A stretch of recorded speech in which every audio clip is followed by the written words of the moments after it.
What is up, everybody? Welcome back to another live Battlehawks postgame on my channel. My name is Josh Fan of ShowMeFootball.com, covering the Battlehawks.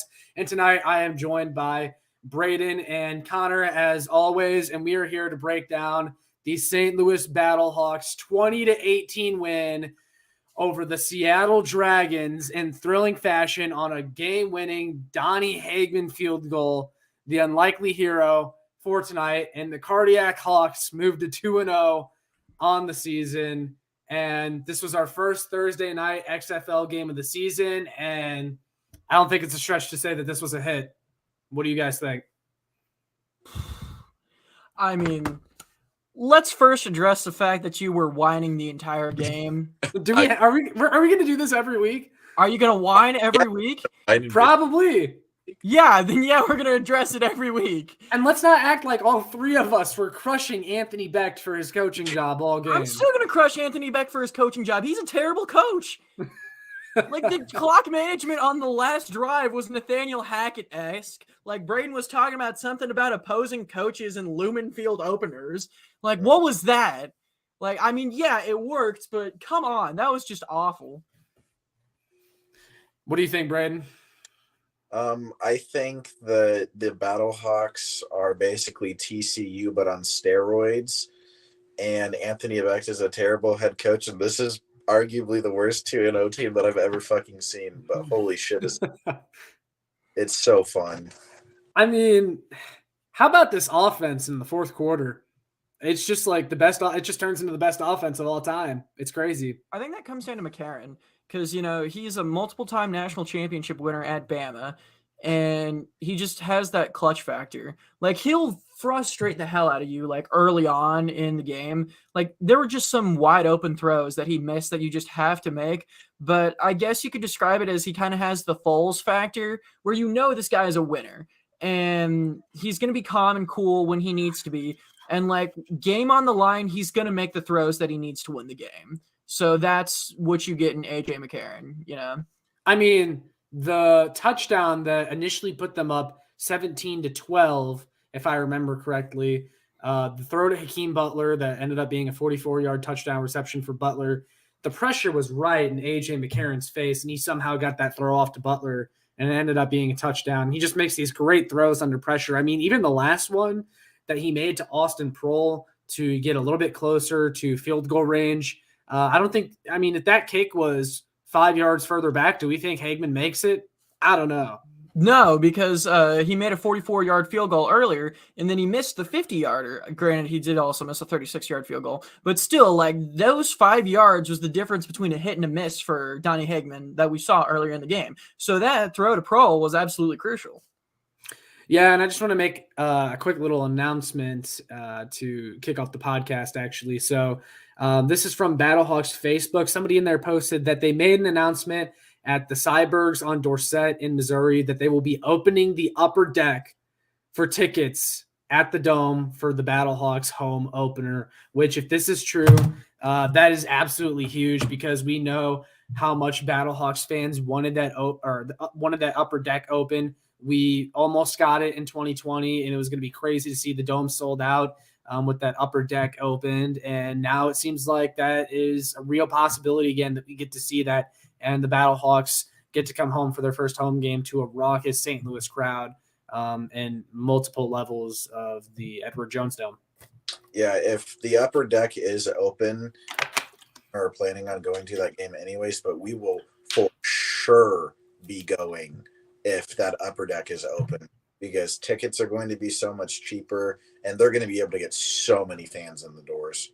Oh, it's going to be loud too. Yeah. Like, could you imagine just a massive stadium-wide, like 70,000 people F Stan Kroenke chant? Yeah. Like, that's what I want. Yeah, and real quick, if you have any doubt about St. Louis's excitement, I want to share this video from Twitter. This is from Jeremy A. Boyer on Twitter @JabsMusic. He shared this video from inside of the Enterprise Center. Folks were crowded around the TV watching that last field goal to see if the Battlehawks won or not. Let's go ahead and take a look. Let's see what he does this time.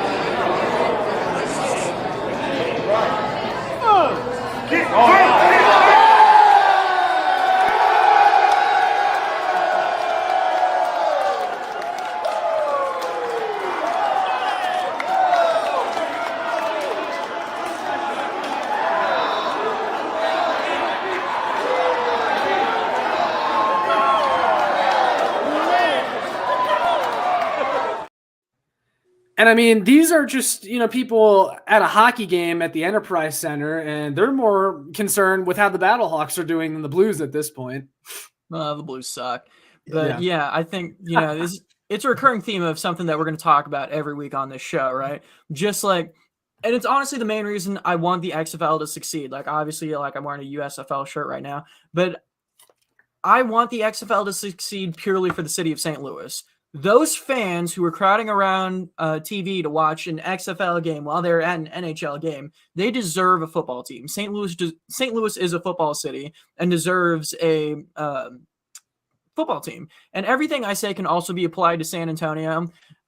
Something that I think we're going to be talking about next week is later this week, because obviously it's the first game of the week. Orlando has their home opener, so we'll see exactly what Orlando brings to the table. And I'm sure we're going to talk about today's attendance later on and just the attendance from the week as a whole. But St. Louis loves football. And just moments like that are why this league is so important to me, at least. And like my entire message with all these leagues is just like, we need to have moments like that.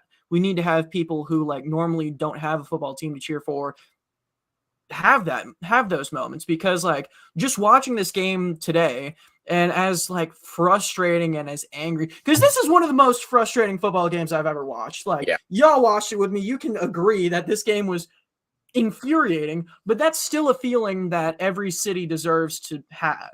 Every city, every major city that will support the team deserves to experience the trials and tribulations of supporting a football team. And that's what makes this league so great, frankly.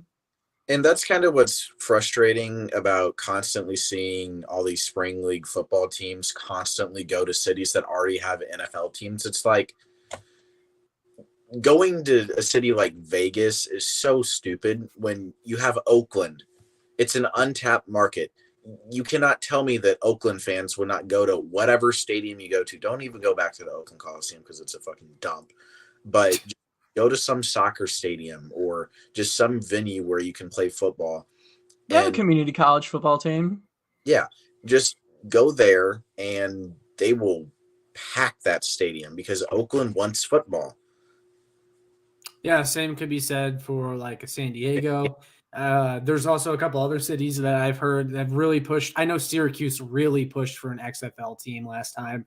Oklahoma City is very much an untapped pro sports Imagine market. if Bob Stoops coached an Oklahoma City team. Oh my God, the fans would show up for that with like Landry Jones as quarterback. And these two games that we've had for the Battlehawks so far, I mean, yeah, they've had their low points, but damn, they've been exciting and they've come down to the last minute. And both of them have ended up in wins, and the Battlehawks are 2-0, which only helps with fan excitement at this point. Yeah. They definitely got photo finishes down. Shoot, like Cardiac Hawks isn't a good name. We need a better name than that, but it's pretty appropriate. I mean, it's a good description.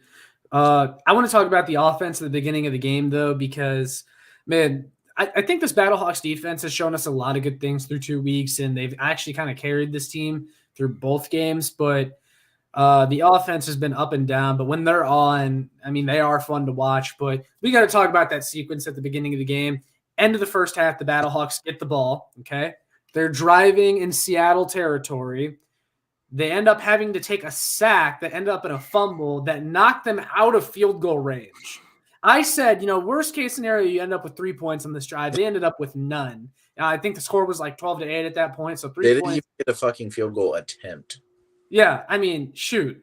I mean, that was a disaster. And it's like, okay, they get the ball coming out of the half. We'll see what happens. They get the ball. They end up having to punt. Anthony Becht ends up calling a timeout on the punt, which at first we're all going, I mean, why the hell do you need to call a timeout on a punt? Because they're trying to avoid a delay of game. Okay, whatever. It's 5 yards. Well, it turns out Anthony Becht was just trying to ice the returner. He ended up fumbling the punt return or touched the ball and it rolled right past him. The mastermind, Josh. And Yeah, the battle, for being for real, he didn't touch it. Like on the replay, you can see he didn't touch it but there was like the blocker in the way of the camera. But then there wasn't enough to overturn. Yeah, so like we really got kind of bailed out there, but like Dean Blandino's like, yeah, he didn't touch it, but like I can't. But in the end, But in the end, it didn't matter because the Battlehawks ended up going for a field goal. They missed it. So they came out with 0 points from that drive.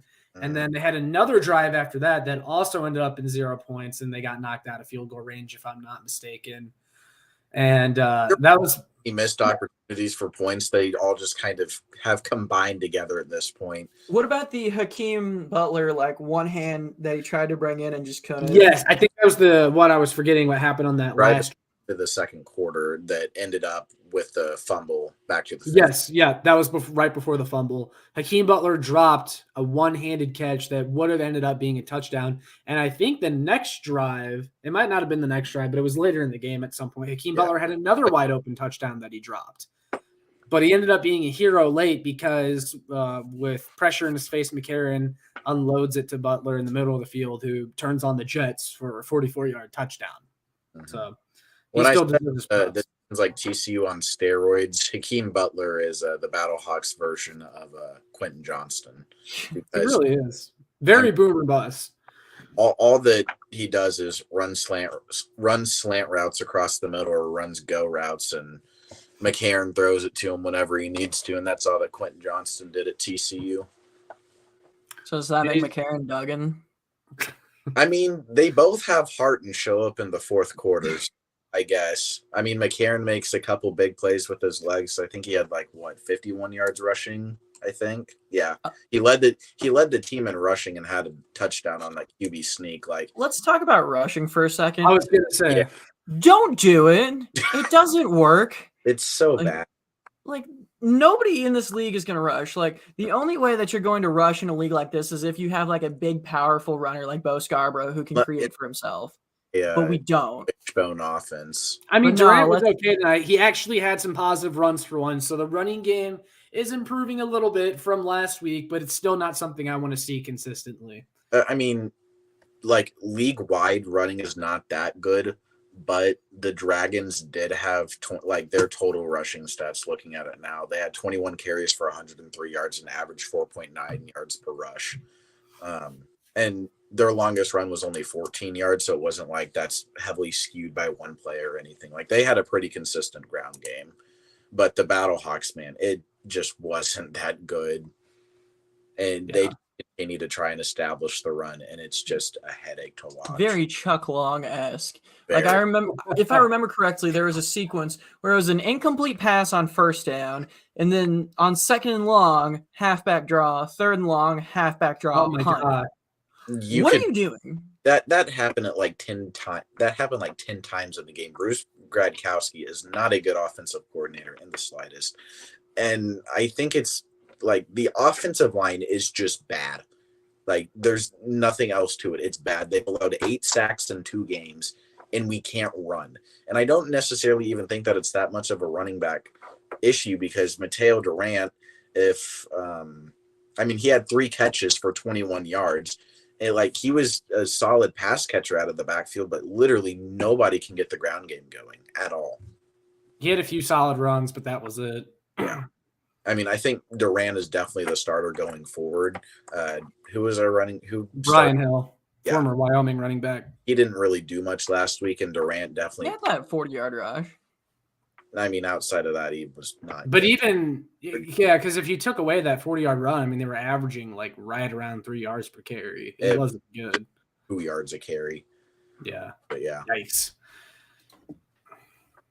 I don't like the running game, and that sequence where they ran a run play on 3rd and 15, or no, 2nd and 15, and then it was 3rd and 16, or maybe I had that backwards. Either way, it wasn't good, and they ran it twice in a row. And it wasn't even close to getting the first down. Kowski's play calling, I just remember this. When it was 3rd and 1 and they did a jet sweep and it got blown up and they lost oh my God. yards. And then right after field goal. Right after that, Anthony Beck decides to kick a 50-yard field goal with Donnie Hagman, who has not been a good kicker. And that's the point in the game where I'm saying, you know what, you have to know your team better. I understand having confidence in your kicker and whatnot, but you can't kick a 50-yard field there. I would have rather punted. because they missed that. They turned it over. Seattle gets a touchdown to take the lead later, and the defense, they did everything they could, held them for 3 plays, 4th and goal. Eventually they were going to break. That was a lot to ask for the defense to stop the Dragons there on that drive. But you just shouldn't have kicked the 50-yard field goal. I think if they just would have punted it, the game would have been over. And I think the Battlehawks defense probably gets a stop. You just got to know your team better in that situation and not kick a 50-yard field goal, especially with just the nature of XFL kickers. Mm-hmm. Any thoughts, Connor? It just makes me miss Taylor, honestly. I know. How did we go from Marquette King and Taylor Russolino to this? Yeah, and it hurts more that they're both together in Dallas. And it's like, why can't we just have them back? It's so frustrating to see Jordan Tayam, AJ's been great, but Jordan Tayam is starting in DC. If Jordan was our backup, that'd be nice. And then we have Marquette King and Taylor Russolino playing special teams together in Dallas, and it's just frustrating because we had a good unit last time.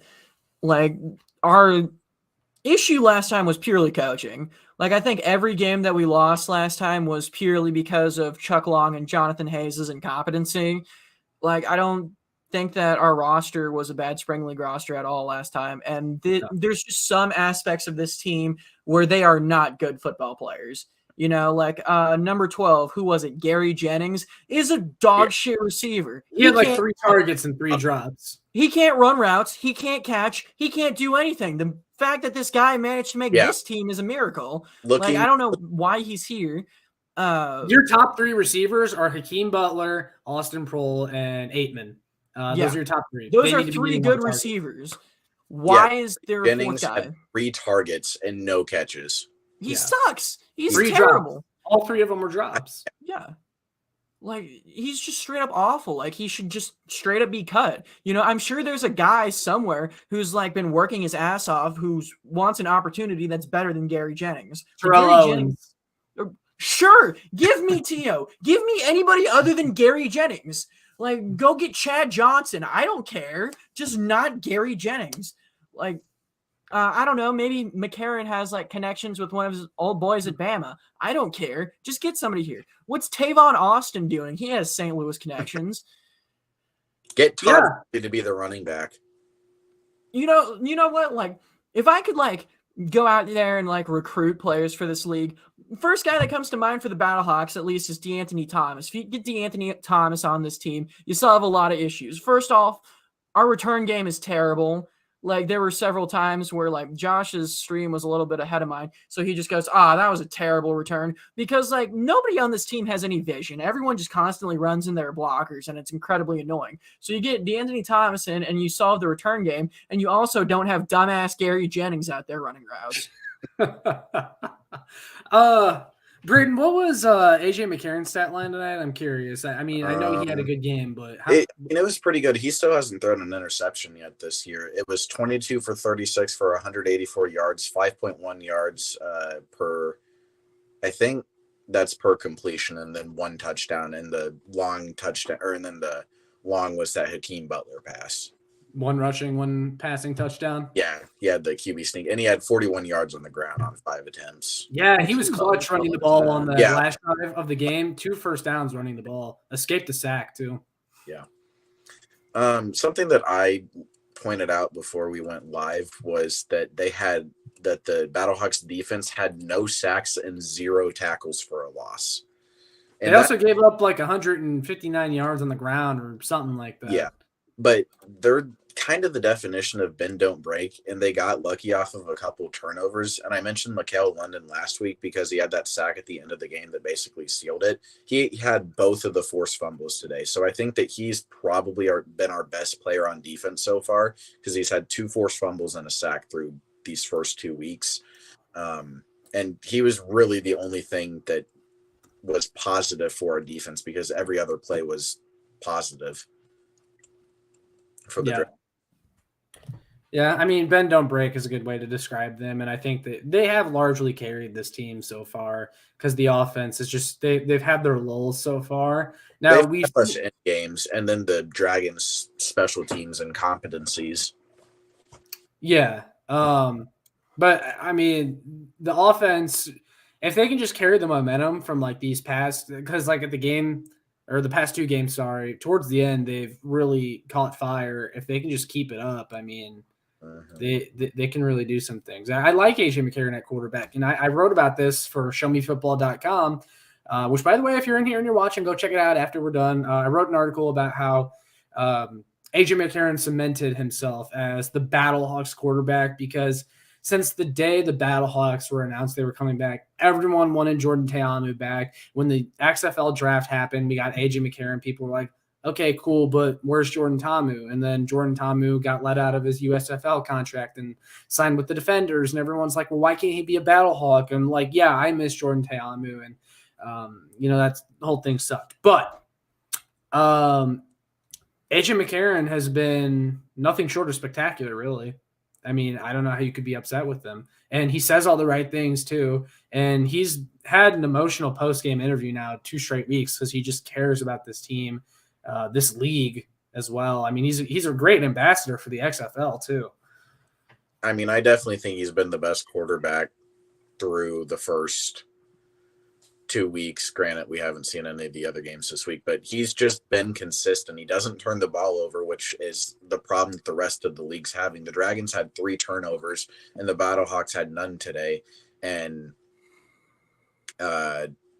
they only had one fumble last week, and the Brahmas had 2 or 3 turnovers as well. So I think the Battlehawks' biggest thing is their turnover differential. Like, that's what's keeping them in games for sure. Oh, yeah. I mean, they forced 3 turnovers tonight? Yeah. They had 3. They forced 3 and didn't turn the ball over once. That's crazy. I think that McCarron fumbled it, but he got on top of it. Yeah, that's the thing is I've always hated having a bend don't break defense, but if that's what this defense is going to be, it doesn't matter if they're also forcing turnovers on top of it. Like that's a big way to bump your defense up, even if it's not necessarily an elite unit by any means. I'm also trying to find I can't remember his name, cornerback that plays for the Sea Dragons. He calls himself CPJ. I forget what the guy whose parents died or his dad died. His dad died today, I think. He said on the broadcast during the game. He ended up going out there and playing today for the Seattle Dragons, which is very respectable. So one of the things I wanted to say after you mentioned AJ's post-game presser is like a big aspect of the XFL is just shoving mics in people's faces. Like that's just a big aspect of it, the sideline interviews, all that, right? But one thing that I've noticed is you can tell how important this league is to all the individuals in it, which is why I think it's kind of cruel for a lot of people to sit here and mock the league and say oh, it's going to fold again. Oh, it's not real football. This is these people's livelihood, right?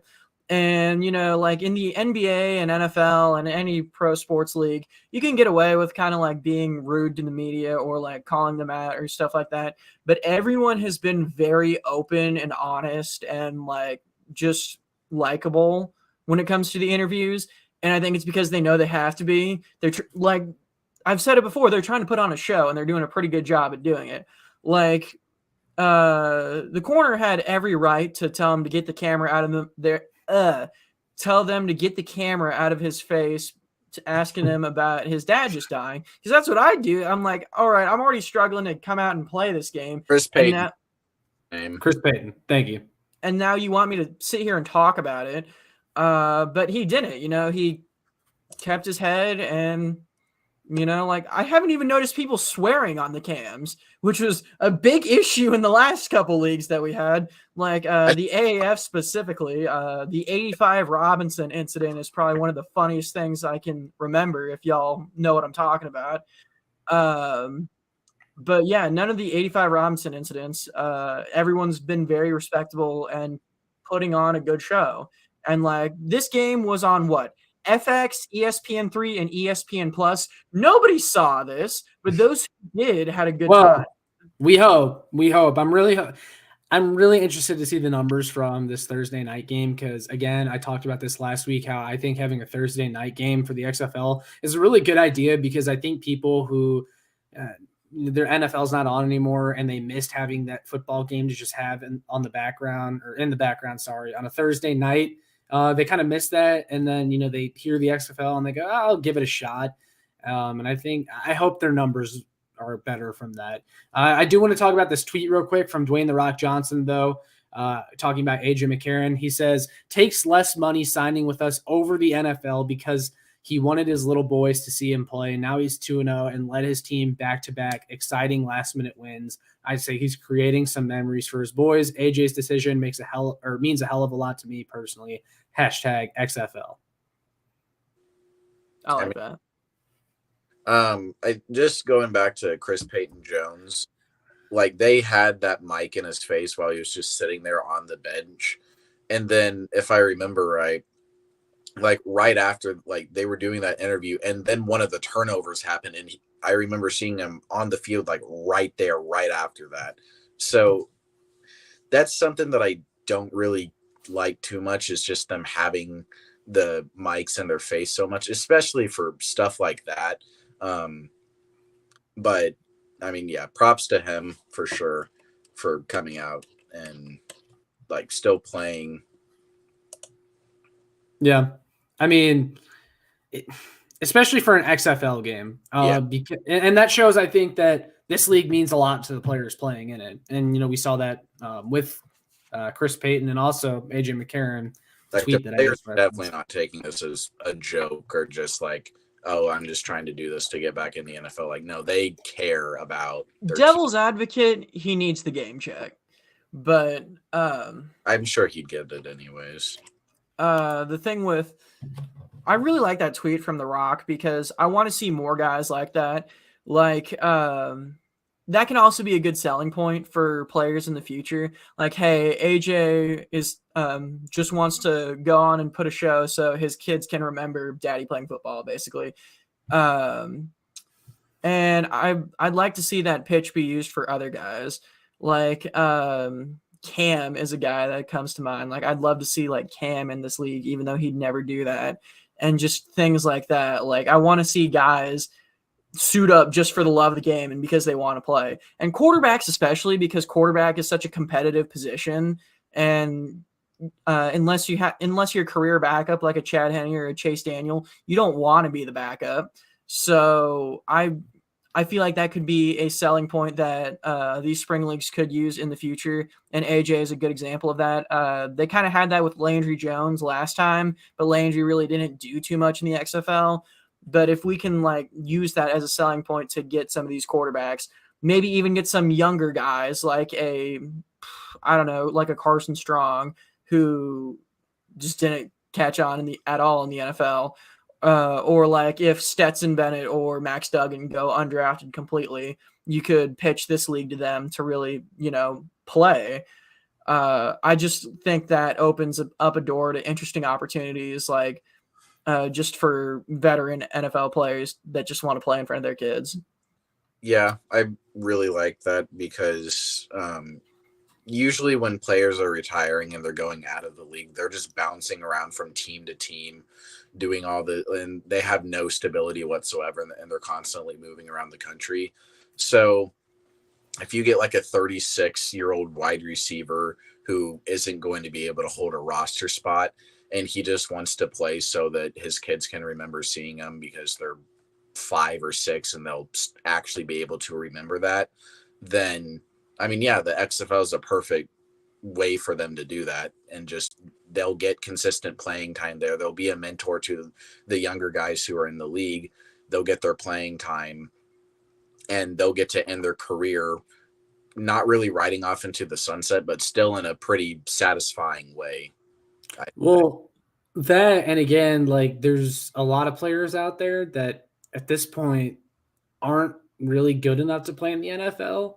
but it feels like it's too soon for them to stop playing football altogether. Josh Gordon, perfect example, like from the night, like he's good enough to play in the XFL, had a couple huge plays tonight.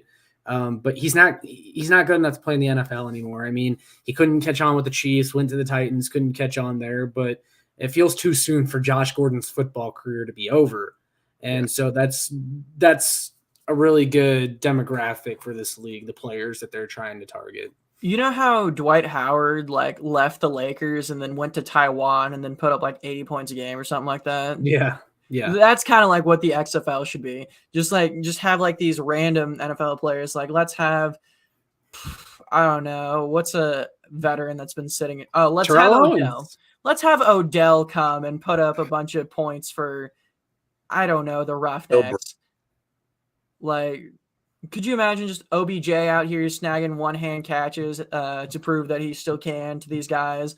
Put Des Bryant on the Renegades. Screw it. Why not? Like, have him ball out in front of Dallas fans again. Like, there's a lot of different options you could. Another thing you could do is, like, maybe there's, like, a veteran NFL player that's towards the end of his career, can't really start anywhere, but he's from St. Louis, San Antonio, or Orlando and wants to play for his hometown team. Perfect. A guy that comes to mind, why is Mackenzie Milton not the starting quarterback for the Guardians? I guarantee they'd sell out every game if Mackenzie Milton started for them. And just like Shaquem Griffin on the Guardians, UCF Orlando connection. Perfect. Like there's just a lot of these, like, not necessarily stars, but like local stars that you could get. When we couldn't run the ball at all, I brought up the idea of why not we try to bring in Todd Gurley. Like Todd Gurley isn't going to the NFL again. So, and he played in St. Louis before. So like there's plenty of talent that you can poach from for this. And obviously it's going to be harder to get guys in year one. But if you have a more stable league, which spring football is kind of shaking right now, but I think there is a scenario where within the next few years we have a stable spring football league, whichever one that may be. But I feel confident, just given the people who are running it right now, it's going to work this time. Whether it's the USFL or XFL, one of them is going to work. Like it just has to at this point. Like there's too big of a market for it, and there's too many talented players. Like we're at a point in the NFL where there's more talented players than there are roster spots in the league. So, yeah. I think I said this a lot last week, but I firmly believe that XFL 2020 would still be going on if it wasn't for COVID. Like there was hype behind that league, and it was so just easy to get into, and just I feel like almost all of Twitter was talking about it on the weekends because there really wasn't much else going on. And tonight I told you guys about it before we went live. The XFL, Battlehawks, like everything, there was a lot of things trending. I mean, hell, even Hakeem Butler, just his name, and AJ McCarron as well. They were all in the top 30 in the USA on trending on Twitter. So like there are interactions on social media. There are people paying attention to these games. Obviously with the Blues being asked and people are watching at Enterprise, like there is definitely interest in this league. And I think that the Dragons attendance tonight, it was only 10,000 and it looked really bad, but I mentioned it last week. There was a Kraken game going on tonight, and it's also like 5 degrees in Seattle. So for there to still be 10,000 people on a Thursday night I'd say that's a pretty good number to be at, all things considered. I will say, you kind of bring up the other sports leagues and the Blues being ass.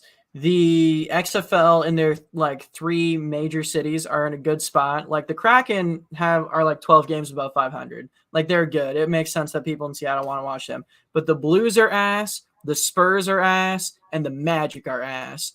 So like in Orlando, San Antonio, and St. Louis, it's football season, baby. Yeah.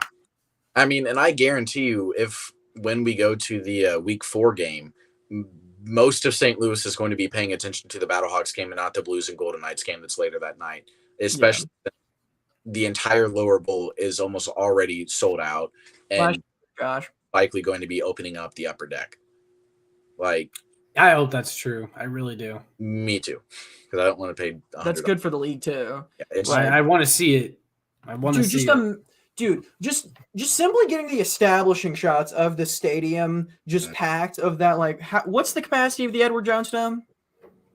I'll look it up real quick. I think it's like 40 or 50 something.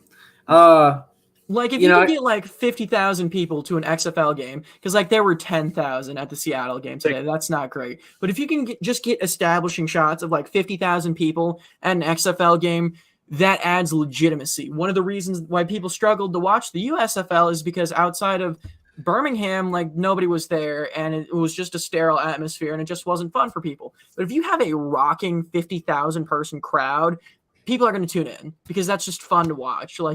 It's just more fun to watch when there's an active crowd.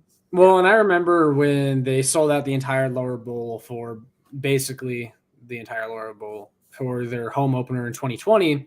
And Christine Michael had that first touchdown run, and the crowd just exploded from just the lower bowl. And I thought, man, because, rumors had started even before that of the upper deck potentially opening. And I thought, man, like if the upper deck was filled out with Battlehawks fans, I mean, the pop from the crowd on TV would just have been a joy to watch. Yeah. That's also just great marketing material. Just like you can show the crowds in your commercials, and that's going to help a lot. Well, and players too. Like players want to play in front of crowds. Like tonight, I know the crowd in Seattle wasn't great. Granted, there was other stuff going on. It's a weeknight and it's cold as hell out up north right now. But, the team attendance will have to improve. And we do know that the Battlehawks are going to be one of the better attendance teams in this league. Yeah. You want to bring up the attendance figures because we were talking about those. Don't you have like both the attendance figures and the numbers? I don't. I remember them off the top of my head, frankly. Are we talking about for XFL 2020 for the Battlehawks? No, this season. Week 1? Yeah, this week 1 this week. I'm pretty sure San Antonio had 20K. Everyone else had 12. Seattle had 24, San Antonio had 24,000. Yeah, everyone was like 10, 12,000, somewhere around there. Yeah. So, again, like, I was right about my San Antonio theory, but like, that's what the Battlehawks are going to get to. Okay, here we go. Las Vegas and Arlington had 12,047. Orlando and Houston had 12,784. St. Louis and San Antonio had 24,245. And then Seattle and DC had 12,438. And today had 10,000. So, like, San Antonio and St. Louis are going to be carrying this league. And if we get lucky, Orlando is going to be the third cash cow. But we don't know. But we know. I still think that Seattle can be a pretty good market when it's not 5 fucking degrees out and there's other shit going on in it. Yeah. It's still better than what it would be if we were in New York or LA. Yeah, or Tampa. Yeah. Yeah, because the attendance there was just terrible. And I felt bad because it's like you want players to play in front of a crowd. Like if you played for the LA Wildcats last year, it's like, why am I even here? Yeah. It's sad, honestly. What do we think though of head coach Anthony Becht somehow being 2-0 in this league? It's terrible. He's so bad. Okay. I pulled up his Wikipedia page to get his full like coaching history. You ready? Yeah. Now this isn't counting high school because I think he was a high school football coach last year. So this is his entire coaching repertoire from college and professional. Ready? 2019, San Diego Fleet tight ends coach. 2023, St. Louis Battlehawks head coach and general manager. That is it. That is all this motherfucker has ever done. Why is he the head coach? June Jones is the offensive coordinator of the Seattle Dragons. So what you're telling me is June Jones agreed to be in the XFL as a coordinator, and we hire this random bum tight end coach from the AAF who's coaching high school football to be a head coach. Are you kidding me? Like, there's not a better coach that we could have gotten. And don't tell me like, oh, well, there's not many coaches who want to coach in the XFL. June Jones does. June Jones agreed to be a coordinator. Like, I would love June Jones to be the head coach of the St. Louis Battlehawks. Could you imagine what June Jones would get done with this receiving core outside of Gary Jennings and A.J. McCarron in his air raid offense? I would never have to bitch about running the ball again because June Jones wouldn't do it. And instead, we have to watch this anemic-ass offense try to establish the run in the third quarter with this dumbass coach who went to the Nathaniel Hackett School of clock management, and it's just dumb. Like, why is he even here? Like, I remember, like, he looks like a TV dad. He doesn't even look like an XFL. He doesn't even look like a football coach. Like, I don't know why he's here. They've had multiple clips now of like him on the sidelines or in the locker room, and he's just so uninspiring. Like, no, like, you don't want to like rally and play for Anthony Becht. Like nobody knows who this guy is. Nobody wants to play for him. Like, why is he the coach? And I joke about like Jonathan Hayes being our head coach, but I mean, he would be better than Anthony Becht. And at least, he was an assistant under Bob Stoops at Oklahoma and like has been in the coaching game for a while. He's a coordinator. He's not even a head coach. And I would take him over Anthony Becht. No, but like, to me, the obvious choice is June Jones because he was an undefeated head coach. Like, he was the head coach of the Roughnecks and they didn't lose a game. Why is he not a head coach? Like, who are the other head coach? Wade Phillips, Hall of Fame caliber defensive coordinator, Super Bowl 50 champion of all time. Yeah, insane fucking coordinator. We got Jim Haslett, who won the 2000 NFL AP Coach of the Year. Bob Stoops, who the 2011 Chiefs were a great team too. Sarcasm, obviously. Then we have Hines Ward. Hines Ward is a great player. So Hines Ward makes sense. Hines Ward could recruit players to go. Nobody knows who Anthony Becht is. People know who Hines Ward is. Rod Woodson, Hall of Fame defensive back. Bob Stoops, great college coach. Who am I missing? Terrell Buckley. Terrell Buckley was a cornerback in the NFL. He was a cornerbacks coach in college, and I'm missing another one. I think there was another guy who was like a head coach at an HBCU. You know what? Here's a guy that we could hire instead of Anthony Becht, Ed Reed. Ed Reed was the head coach at Bethune-Cookman until he had beef with the AD or something like that. Could you imagine if the XFL had Ed Reed? Ed Reed would be way more entertaining on the sideline than Anthony Becht. And also, you're running up and down the sidelines. Yeah. Ed Reed is vocal. Ed Reed is entertaining. And also, Ed Reed knows what the hell he's talking about. Yeah.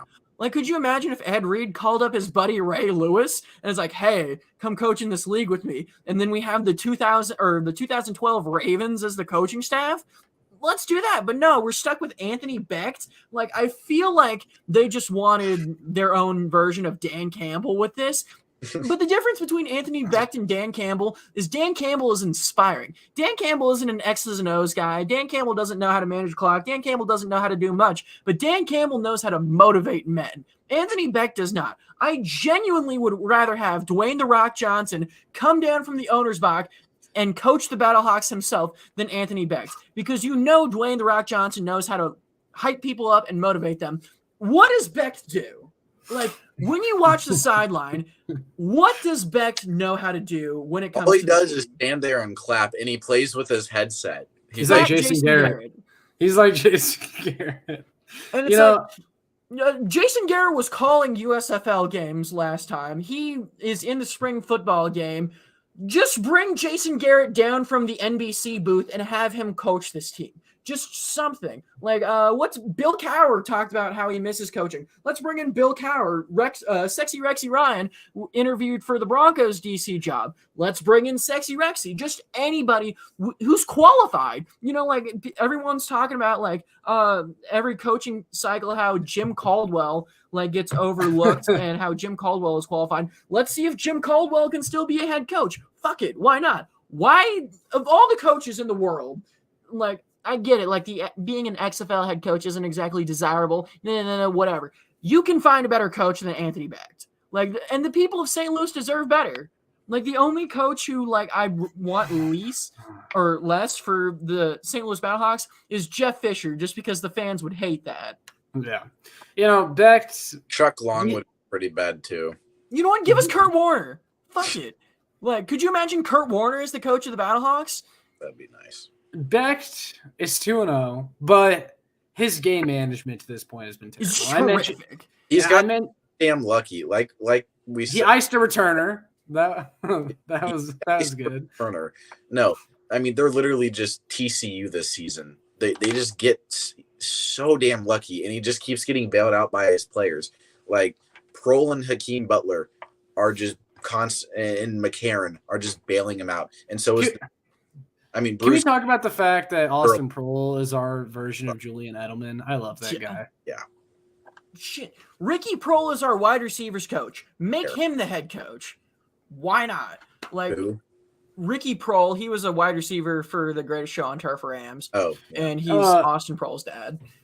Anthony Becht sucks. Anthony Becht is like a glorified gym coach. Yeah. His he literally is. He was coaching high school football last season. We literally have a PE teacher as our head coach. It's crazy.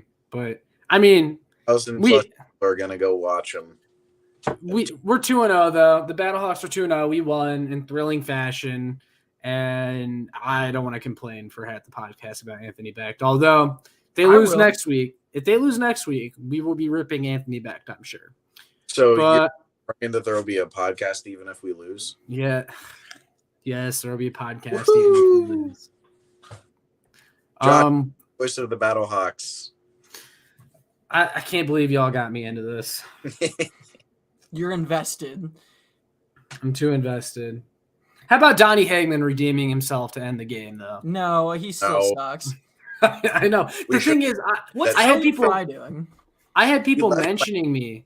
Points off yeah. And two I had people, Butler touchdown drops and 2 missed field goals. I had commented under the Battlehawks Twitter page, and I was like, why on earth would Becht kick a 50-yard field goal with Donnie Hagman in that spot? And then after the game winner, someone replied to me, and they're like, oh, this aged well. And I'm like, and it was sarcastic, obviously, but I'm like, just because he made the game winner doesn't mean kicking from 50 yards out there with the lead was an absolutely horrible decision. Like, come on. It was still bad game management at the time by Anthony Becht. It just as a bad move. But either way, the Battlehawks won 2018, a win over the Seattle Dragons, which honestly, I kind of feel bad because it feels like the Dragons are too talented to be 0-2, but I also think they've just faced two pretty good teams. Gordon are pretty good, and their defense wasn't terrible. Turnovers killed them. Yeah. Tonight. Like, let's talk about that QB sneak, the worst QB sneak I've ever seen by Ben. Oh my God. Yeah. It was so weird because like a couple weeks ago, we were just watching the Super Bowl and we couldn't stop a QB sneak. And I guess you know what? Send that video to the NFL competition committee who says that QB sneaks are overpowered and unstoppable, because Ben DiNucci is proof that Jalen Hurts has a lot of skill. Because Ben DiNucci, you know, when Jalen Hurts would use, like, Jalen Hurts is a strong dude, you know, the quarterback that can squat 600 pounds. But, like, Ben DiNucci just kind of leaned forward and, like, ran into his center's ass, and then the ball just kind of popped out. And it was just the most, but, like, the line didn't move at all. The line had no push whatsoever. DiNucci didn't try to find a hole. It was just awful. Like, it was a 3rd and 1. Like, they should have gotten it, but instead it was a turnover for the Battlehawks. Like, I'm not complaining, but it was just horrific. But I can confidently say that I'll just say that the Brahmas and Dragons are both better teams than the Battlehawks. We just got, like, a bunch of bullshit that went our way and we won the game. You know, sometimes the best team doesn't win, but great teams find a way, I guess. Yeah, I mean, looking at the Dragons box score, Morgan Ellison was definitely their best players. He had 14 total touches for 74 total yards. And Josh Gordon, he only had that 133-yard catch, but he was obviously a big factor last week. And it's not like Ben DiNucci had the 3-point conversion too. Yeah, and the 3-point conversion. And it's not like Ben DiNucci had a bad game, because he was 19 for 29 for 196 yards and 2 touchdowns, and he didn't get sacked once. So, and he had 38 yards on the ground. So they're putting together good stat lines. It's just those turnovers cost them the game, and there really isn't too much else to it. And I feel like as the weeks go on and teams clean up their turnovers and just play better fundamental football, the Battlehawks are going to be screwed because their coaching is just terrible. And we've gave the defense a bit of praise, but they can't tackle half the time. Yeah, the tackling is bad. Fundamentals. Yep. But I also feel like that's another thing that's also kind of bad across all teams is tackling right now. It's still early in the season, so hopefully that can get cleaned up. But you also have to consider the talent as well. But the turnovers definitely killed the Dragons in this game, and also last week against the Defenders, because Danucci had 2 interceptions in that game, and I think he got pick 6 as well. So Yeah, that's what happens. This team is screwed when they play like a really sound, like good fundamental team like the Roughnecks. The Roughnecks, yeah, that's going to be tough. Like Wade Phillips is not going to let that shit happen. I don't think Bob Stoops is going to let that shit happen. Like those are 2 coaches that like are going to keep their team disciplined and know what they're doing. And I think we're in trouble when we play them. But lucky for us, we play the Defenders. And who's the Defenders coach? I couldn't even tell you off the top of my head, to be honest. I know that Greg Williams is their DC, though. And why is he not the head coach? Yeah, because he's a head coach. Reggie Barlow. Reggie Barlow. Teamu revenge game next week. Yeah, Jordan Teamu against the Battlehawks. Oh, yeah, Braden, the Thursday night game I was telling you about would be the Jordan Teamu homecoming. Yeah. Yeah, we should go to that. Yeah. Yeah, Jordan Teamu homecoming. That'd be fun. Yeah, I bet you he'll get a lot of love from the St. Louis fans. Oh, yeah. That'll be fun to watch. But I think we're going to go ahead and wrap this up, though. I mean, we talked about pretty much everything, hit on all points of this game. Your St. Louis Battlehawks are 2-0. For those of you that are still watching, make sure you like, share, and subscribe so more Battlehawks fans can find this. Make sure you check out my work on showmefootball.com. Connor, Braden, any closing thoughts or social media plugs? Brady Reeks on Twitter. Show me baseball on Twitter. And there you have it. So, folks, that's all we got for tonight. Again, make sure you like, share, and subscribe so more Battlehawks fans can find this. Let us know in the comments your questions or anything that you thought, even if you're watching this after the live stream. I always appreciate the feedback from you guys, but we will see you all in the next one. Okay, go ahead. Are we doing this next week, win or loss? Yes, we're doing this next week. So we'll see y'all next week. Go Battlehawks.